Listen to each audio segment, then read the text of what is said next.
C'est l'heure de votre journal de l'Afrique. Soyez les bienvenus sur France 24. On commence par les titres. Des avantages qui font polémique en Côte d'Ivoire.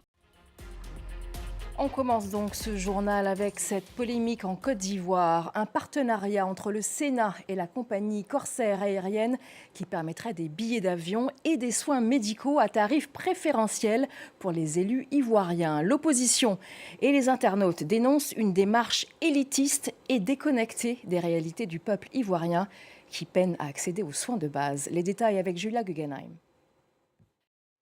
La Cour internationale de justice a donc tranché ce lundi dans l'affaire opposant le Gabon et la Guinée équatoriale autour des îles Mbagné, Cocotier et Konga. Le Gabon a toujours soutenu qu'un traité, la Convention de Bata, lui conférait la souveraineté sur les îles. Mais la Guinée équatoriale affirme de son côté que le Gabon occupe illégalement les îlots depuis 1972. Les explications de notre correspondant Ismaël Obiangnese. Et dans le reste de l'actualité, en bref et en images, la France et l'Algérie toujours en froid. Vous connaissez peut-être cette devise « Bois inutile porte fruits précieux ». En tout cas, au Niger, la gestion de déchets a donné tout son sens à ce proverbe. Une coopérative récupère toutes les formes de plastique pour les transformer en produits durables, tels que des tables, des bancs ou encore des pavés. Une solution pour parer à la réduction des importations de matériaux depuis le début de la crise et une bonne nouvelle pour l'environnement. Reportage.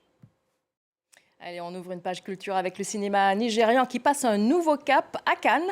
Le festival de cinéma le plus prestigieux du monde accueille pour la toute première fois une production de Nollywood avec My Father's Shadow, l'ombre de mon père en français.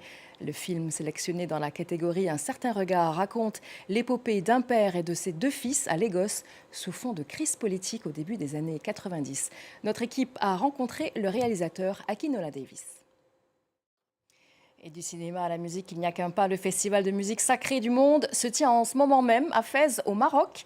Du jazz spirituel au chant kazakh, des steppes, en passant par les maîtres tambours du Burundi. Le festival s'inscrit dans la tradition spirituelle et artistique de la ville.